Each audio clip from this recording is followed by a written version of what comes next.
Raven avait localisé cet endroit. Raven avait cherché d'où venait la source de cette tempête.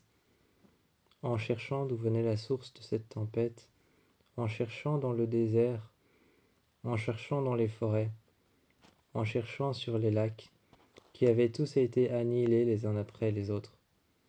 Quand ils avaient tous été annihilés les uns après les autres, trouvant un endroit où de fortes températures élevées étaient en train de monter.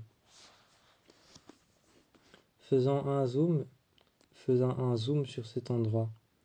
Cet endroit était une centrale ancienne depuis des millions d'années. Une centrale ancienne depuis des millions d'années. Une centrale ancienne avec un silo souterrain dans lequel tout au fond de ce silo, pour maintenir une température agréable dans ce silo, une sorte d'énorme bunker, une sorte d'énorme centrale à la surface, une centrale électrique énorme, dans laquelle, dans ce bunker, ce silo souterrain de millions de kilomètres de profondeur, tout au fond, il y avait une sorte d'énorme réacteur. Un énorme réacteur nucléaire, mais aussi avec une sorte de pression à purge pour pouvoir maintenir la chaleur. Il y avait une sorte d'énorme compression à purge, une sorte d'énorme mécanisme qui appuyait contre le feu et faisait contrepoids contre le feu pour baisser la température et garder les personnes en vie à l'intérieur. Mais depuis, ce mécanisme s'était arrêté. Clark était parti voir avec une équipe, Murphy, Neila et Bellamy. Elle était partie voir à cette centrale, retraversant le désert, reconfrontée encore une fois à des tempêtes, reconfrontée encore une fois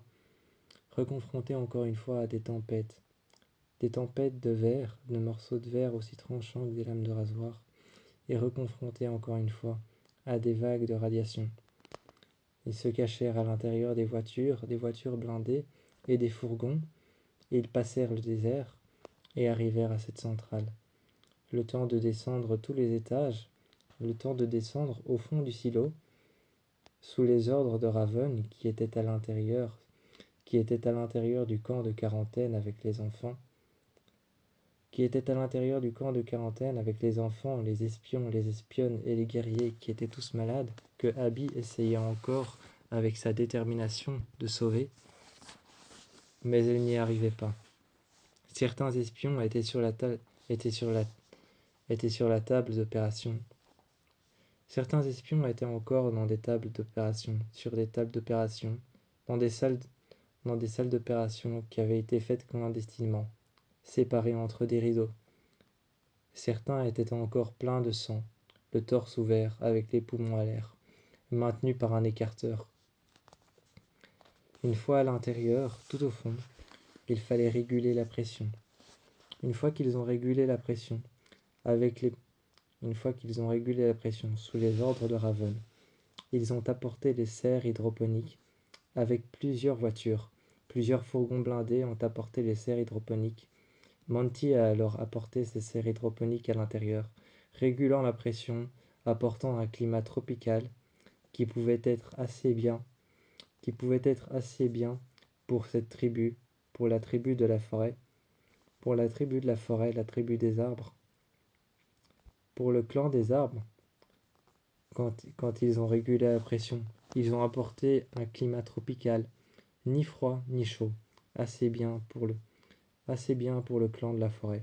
Quand le clan de la forêt est arrivé,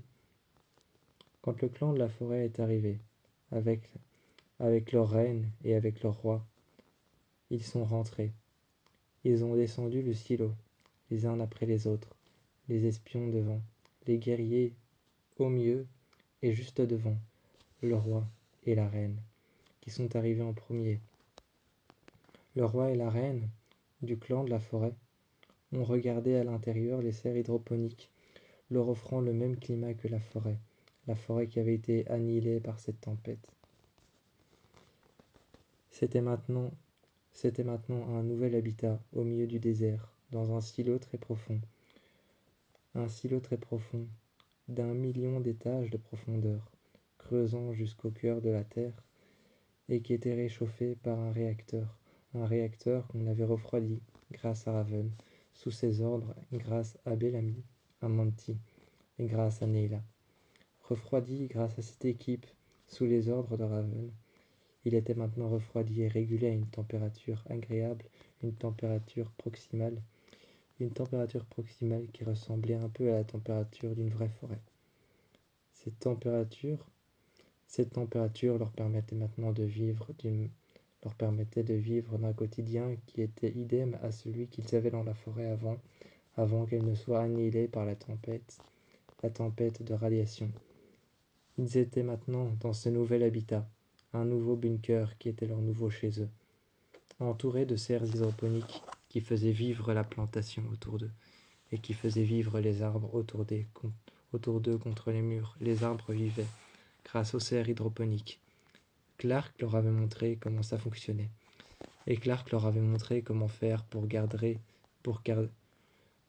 toutes les fleurs et la faune et la flore autour d'eux.